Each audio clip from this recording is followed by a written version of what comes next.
Welcome back to Coach's Corner, Boys Water Polo Edition. I'm Jake Lancer with Justin Tang for HW Media, and today we're joined by head coach Jack Grover. The Wolverines have been off to an impressive start, 3-1, and have a big game against rival Newport Harbor this Saturday. Coach, thank you so much for taking the time to chat with us. You guys lost a close battle with rival JSerra last night. What was the difference in that one? I mean, there was a couple factors. I don't think we did a super good job of attacking, especially in the first quarter. If you look at our first couple possessions, not a whole lot of movement. And the one time we did, Luca ended up drawing a penalty on Ryder Dodd. So I think we started a little bit slow, and then once we earned a bunch of opportunities later down the stretch, we just weren't super crisp on 6-on-5, which is typically one of our strongest phases of the game. So, I mean, I think the biggest difference was us, not them. And that's something that we've dedicated a lot of our energy to, is focusing on us with the landscape that's changing, who's going in and out of teams that we're playing against. So, yeah, just coming out a little bit flat on offense, I think was the biggest difference. Yeah, I noticed early in the game, you guys were pressed out on offense with like the bottom line almost at 5 meters at times. Yep. How do you guys plan on staying balanced on offense against a JSerra team that likes to take advantage of this like poor structure? Yeah, I mean, that's one of the toughest things we talked about before the game, that if there's one thing that team is very good at, it's pressing and counterattacking and taking advantage of our little mistakes.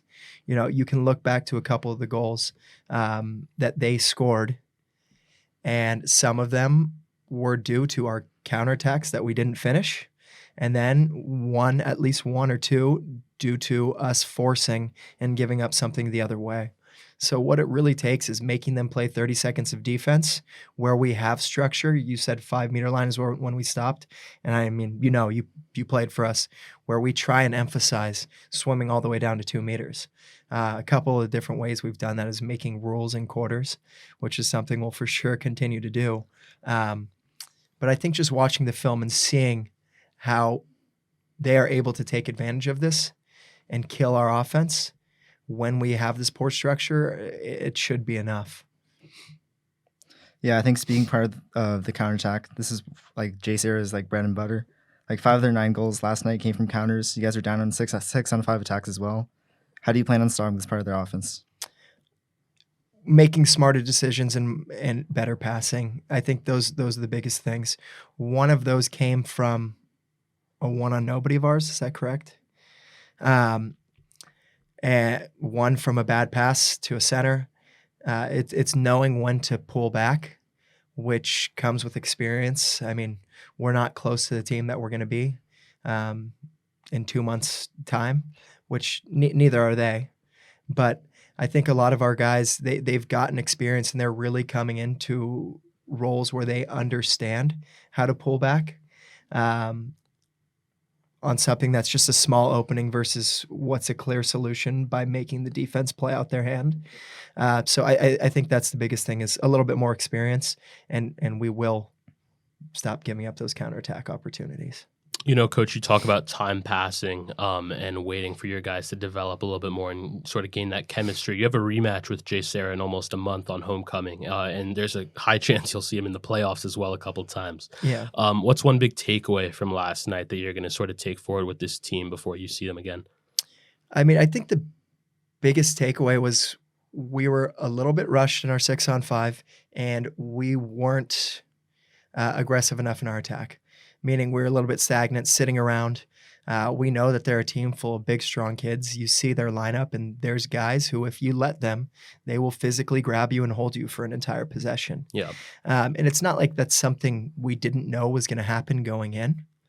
But for some of those guys, seeing what that environment was like, we get to play that team during the club season, but it is different. CIF and club, and there is differences. Like our club team isn't Harvard Westlake, their club team isn't JSerra. It's mostly the same players. But I think like it feels like there's more riding on this. So for a second you can get caught like a deer in the headlights. But as they worked their way through, you guys saw in the second half, the attack became much better. And then it just became about reading out their defense. Is there someone stepping too far in one place? Are our posts taking the free water? And At moments they were, but also at critical moments they weren't. Where if it's just one guy moving half of a meter, it allows space for our attack to step in behind, and boom, now we're really in business. So yeah, that's the biggest takeaway I'd say is maybe just one more pass on 6-on-5 and committing to moving on offense. Yeah. You know, one of the really big things that I tend to sort of focus on every year with water polo, it feels like the same story. The roster is so talented at every grade level. It's Yeah. tough for anyone to decide who should get in the water. And, you know, you have a tough job of balancing out, you know, guys that are experienced while also giving some younger guys sort of time to shine. Yeah. I think that last night you guys went with more of an older group, especially taking on a really talented team in Jay Sarah. So I was just curious sort of what went into the decision-making process on that one about who's going to see the water. You know, every game has a different flow to it. Luca picked up an early ejection, and we've kind of been using Luca Weezer, or Alex Wazorek, sorry. I use the nicknames. Luca Weezer and Colin Karras in a three-way rotation, where Luca's playing a little bit more as a true defender, and Colin and Weezer going in on the 4-5 side and then filling in the defender role when they need to. But we got some quick foul trouble. So we had to go to the bench early.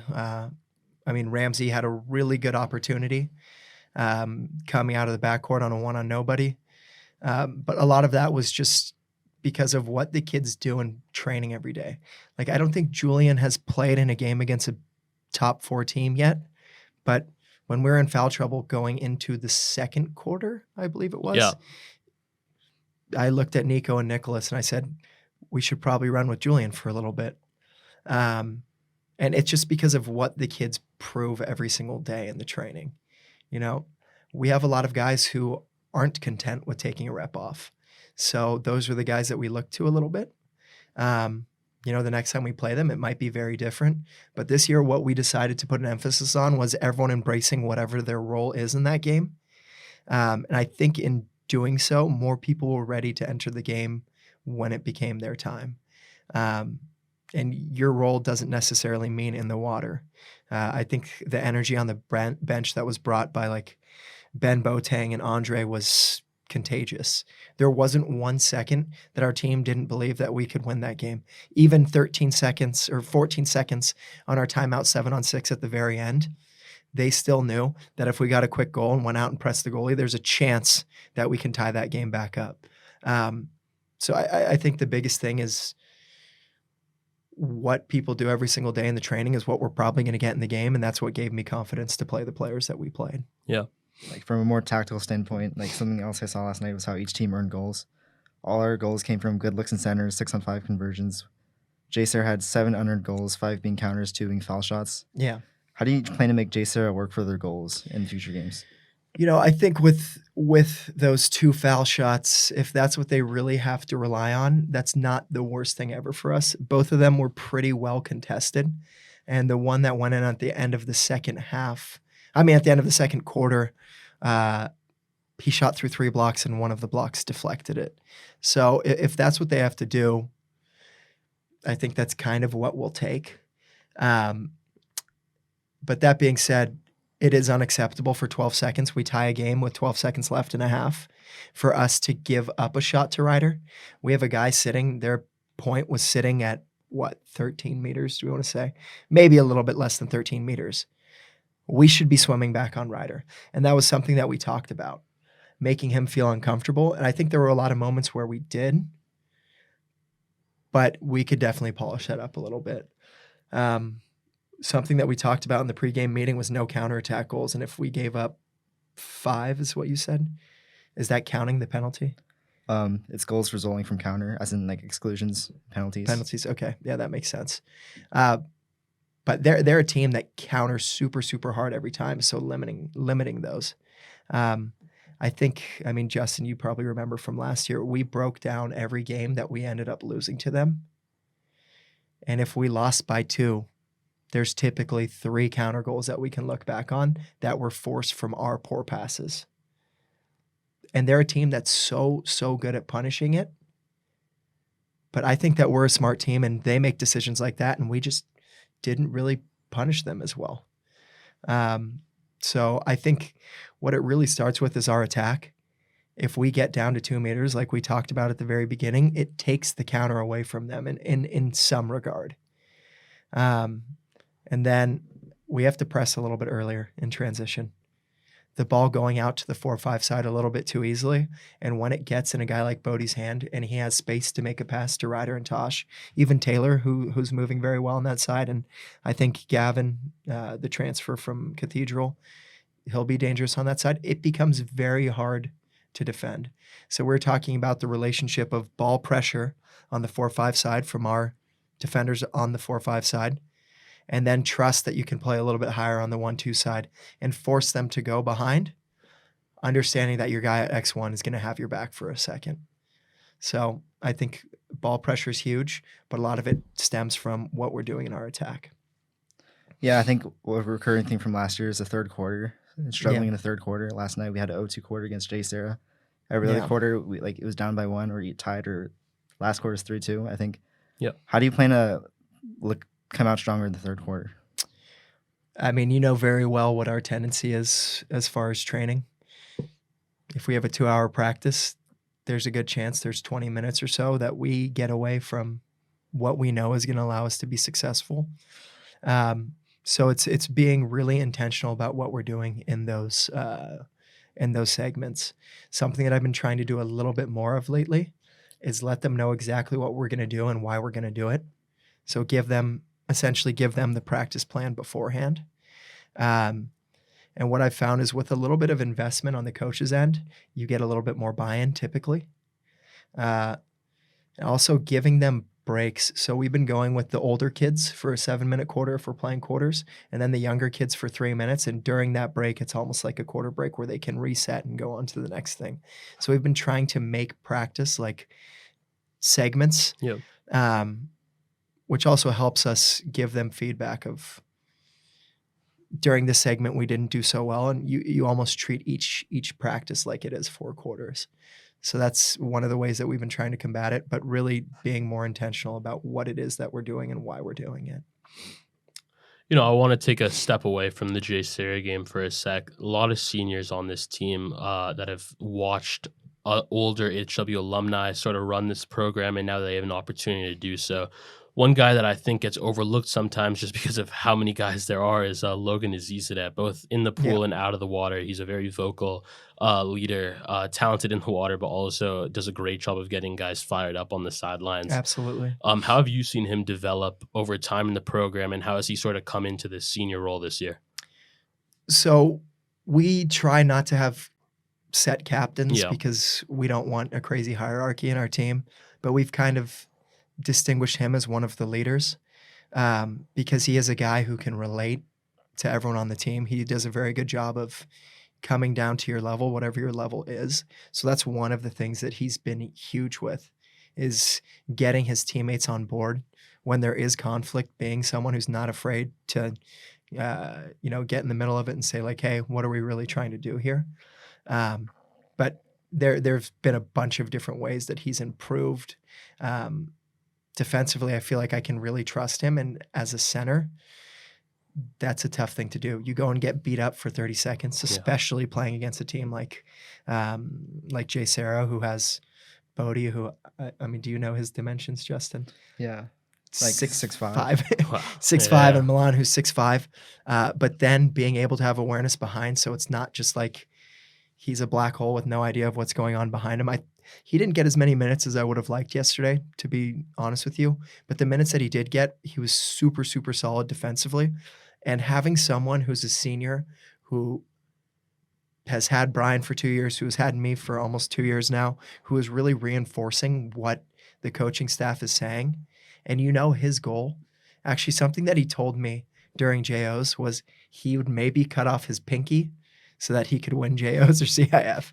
I mean, it's pretty crazy. He will give everything.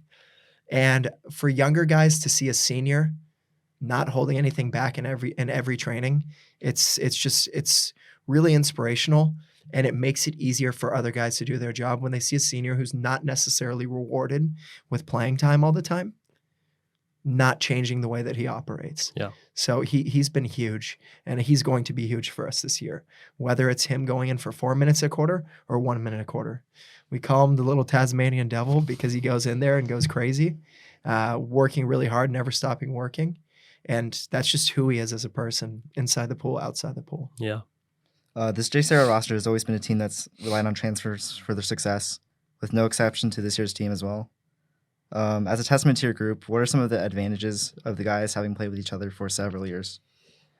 If you look back to this team, not last Junior Olympics, but the year before, again, I have to try and separate Premier from Harvard Westlake because they are two completely different things with a lot of the same players. They won Junior Olympics, but they won it in a pretty special way, really coming together. Some of the guys double rostered. This team has a lot of chemistry. The trust is really coming along. And, if you think about last year, a new coach coming in, not right before season, but a couple months before season, we really started playing our water polo, our best water polo at the end. I think one of the highlights of our year was that Mater Dei game where we were able to pick them apart in every phase of the game, meaning transition, front court, and 6-on-5, 5-on-6. I think it gives us an opportunity to start playing our way, to find our identity before the season ends, before it's too late. Since preseason has started, our focus has been on us. Where there's so many things changing other places, we have the unique opportunity to just focus on us and what we have. JSerra, these teams, they can rely on whoever they want. Whether we win or lose to them, ultimately, it typically doesn't matter what they do. It's if we can be ourselves, play water polo the way that we know we should with whatever they're throwing at us. So I would say that's the biggest thing. It's just we have the ability to focus on ourselves. We've known what our team is going to be like, and we've been playing into those strengths. And my hope is that we can become the team that we want to be more consistently this year and a little bit earlier on. Well, you have another big test early on against rival Newport Harbor coming up. The road just doesn't get any easier for you guys. How are you prepping for that matchup? We have to play a little bit different style of water polo for them. Again, we're not changing too much of who we are for an opponent. JSerra has 3 strong centers. Newport center. Peter's a very, very good player. And defenses have to change the way that they play for him. But, my background is a lot of college water polo. I've seen how a brilliant water polo mind in Adam Wright has attacked a team like Stanford when Ben Halleck was there, or how he attacks Cal with Papa Nicolau there. And then other very good water polo minds like Jovan or Pinta, a completely different approach against the same teams, So we're switching gears a little bit, but not too much is going to change. Again, I want our focus this year to be on us. And if we move the way that we're supposed to do, attack the way that we're supposed to attack, I don't see why we can't beat any team. We didn't really play our best game yesterday. Blew a bunch of opportunities and still a 2-goal game with JSerra. And of course, they could be sitting saying the same thing, but you look at the mistakes that we make that lead to their goals. Like Justin said, 5 goals caused by counterattack. You cut that in half and we might be sitting in a different place. So we're not switching too much going in to playing this Newport team. Our focus is still on ourselves. It's going to remain on ourselves throughout the season, but we are definitely going to be cognizant of that guy in the middle who moves extremely well, super active. He requires a lot of attention from the defense, and we're absolutely going to adjust things slightly, but we're going to play our game. Definitely. Want to finish it off by asking you this on our first Coach's Corner of the season, hopefully followed by many more. Yeah. We talked to you last year. It was your first season here in Studio City. You mentioned it earlier on the pod that you didn't get a full sort of preseason with your guys. Now coming into this year, you had that full summer experience and you've gotten to know these guys pretty well. What's one thing that you learned from your first season as head coach of this team that you've tried to apply or change going into your second year? I mean, it's tough to narrow it down to just one thing because I've learned so much. Yeah. I have such great role models around me, with the athletic directors who have helped me tremendously in a bunch of different ways, guys who you can bounce ideas off of in the athletic department as well. But I think one of the things that I really understand a lot better now is what day-to-day life is for the kids that I coach. They live a pretty crazy day before they come and see me. So just understanding what days you can push it a little bit more on and what days it's time to back off, because you need to be able to think on the fly in order to get the most out of these kids. I think that's huge. And then the mental side of the game is going to be really big for us this year. It could be very easy for us. Let's say, knock on wood that it doesn't happen. We lose to Newport on Saturday, for us to spiral and say, is this going to be another year of us losing to JSerra and Newport? And that makes it about them, not about us. So that's why, again, this year, that's what one of our biggest focuses is going to be, is us versus our opponent, because it is the mistakes that we are making that they're capitalizing on. If that is the case, that we don't handle business against Newport, I can guarantee it's not going to be because we miss 10 bar outs. It's going to be because we've forced balls and caused mistakes. So I think the two biggest things is understanding what kind of days our students have, because it's different than other places. Yeah. Plain and simple, it's different. The academic pressure, the extracurriculars. I think of someone like Andre, who's playing high level in the jazz band, but also coming to practice. The pressures are just simply different, and learning how to manage them a little bit is huge. And I think it's going to be huge for our success. And I'm going to still continue to learn that. But also making the focus on ourselves, not all the external pressures, because there's a lot of pressure at the school. Absolutely. And I think if we make the pressure more internal, like we are putting this pressure on ourselves to perform this way because we know it's what's right, our results are going to be better than they were in the past. Well, Coach, I want to thank you so much for taking the time to chat with us. You can catch the Wolverines on HWTV on Saturday against Newport Harbor, looking to bounce back. For HWTV, I'm Jake Lancer with Justin Tang. We'll see you next time.